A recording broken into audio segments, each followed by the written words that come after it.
પનીર ચીઝના શોખીનો થઈ જજો સાવધાન, કેમ કે સુરતમાં અનેક ડેરીમાં સેમ્પલ સબસ્ટાન્ડર્ડ જાહેર થયા છે.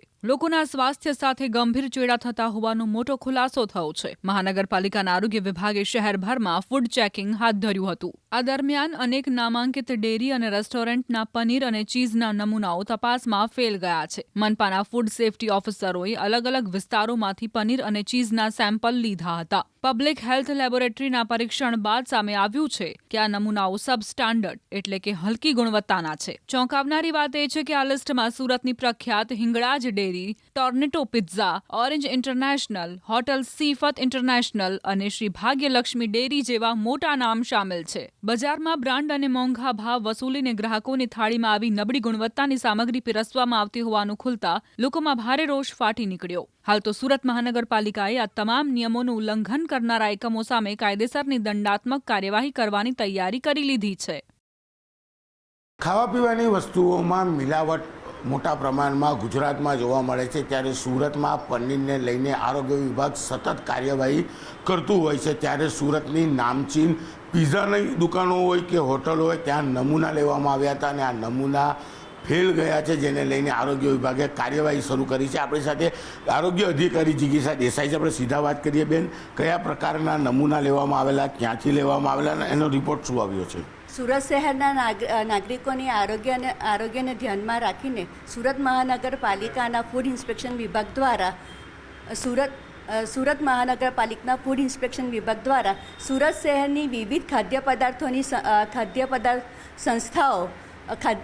પદાર્થો વેચતી સંસ્થાઓ, હોટલો, રેસ્ટોરન્ટમાંથી પનીરના નમૂનાઓ લેવાની કાર્યવાહી કરવામાં આવેલ હતી. જેમાંથી ઘણી બધી સંસ્થાઓ 5 થી 6 સંસ્થા જેવી સંસ્થાઓના ડેરી વગેરેમાંથી પનીરના નમૂનાઓ, ચીઝના નમૂનાઓ ફેલ થવા માલુમ પડેલ છે.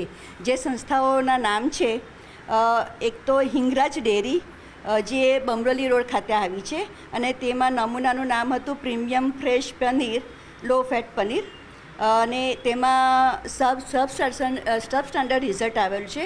બીટા સિસ્ટરોલની હાજરી ધારાધોરણ કરતાં વધુ હોય છે. બીજું છે ટોર્નેટો પિઝા જે સિટી લાઇટ ખાતે આવેલ છે અને તેમાંથી પનીર અને ચીઝના નમૂના લેવામાં આવેલ, જે સબસ્ટાન્ડર્ડ જાહેર થયેલ છે અને તેમાં પણ બીટા સિસ્ટરોલ અને ફેટનું પ્રમાણ ઓછું તથા બીઆર રીડિંગનું પ્રમાણ વધુ જાણવા મળેલ છે અને ચીઝમાં મિલ્ક ફેટનું પ્રમાણ ધારાધોરણ કરતાં ઓછું જાણવા મળેલ છે. ઓરેન્જ ઇન્ટરનેશનલ જે રેલવે સ્ટેશનની સામે સુરત ખાતે આવેલ છે અને તેમાંથી મિલ્કુ મલાઈ પનીરનો નમૂનો લેવામાં આવેલ હતો, જે સબસ્ટાન્ડર્ડ જાહેર થયેલ છે અને તેમાં બીટા સિસ્ટોસ્ટેરોલની હાજરી અને ફેટનું પ્રમાણ ધારાધોરણ કરતાં ઓછું જાણવા મળેલ છે તથા બીઆર રીડિંગનું પ્રમાણ વધુ છે.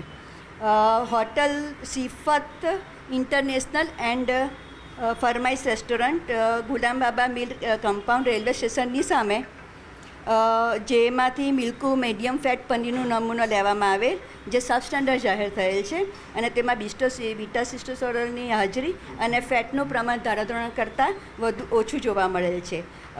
શ્રી ભાગ્યલક્ષ્મી ડેરી જે હોળી બંગલા સુરત ખાતે આવેલ છે, તેમાંથી પનીરનો નમૂનો લેવામાં આવેલ, જેનો નમૂનો સબસ્ટાન્ડર્ડ જાહેર થયેલ છે અને તેમાં બીટા સિસ્ટોસ્ટેરોલનું પ્રમાણ તથા ફેટનું પ્રમાણ ધારાધોરણ કરતાં ઓછું અને બીઆર રીડિંગનું પ્રમાણ ધારાધોરણ કરતાં વધુ જાણવા મળેલ છે. આ તમામ વસ્તુઓના નમૂના ફેલ ગયા છે. કયા પ્રકારની કાર્યવાહી?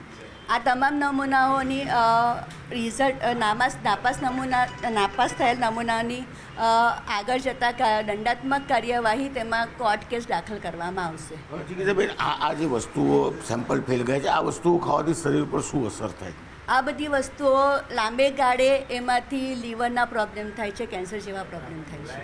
બિલકુલ, સુરતની નામચીન હોટલ હોય કે પિઝા રેસ્ટોરન્ટ હોય, તમામ જગ્યા પરથી પનીર અને જે ચીઝના નમૂના લેવામાં આવ્યા છે ફેલ ગયા છે. ત્યારે હવે દંડાત્મક કાર્યવાહી સાથે કોર્ટ કાર્યવાહીની તૈયારી આરોગ્ય વિભાગે શરૂ કરી છે. કેમેરામેન જીગર ગુગલ સાથે કૃતેશ પટેલ, ન્યૂઝ 18 ગુજરાતી, સુરત.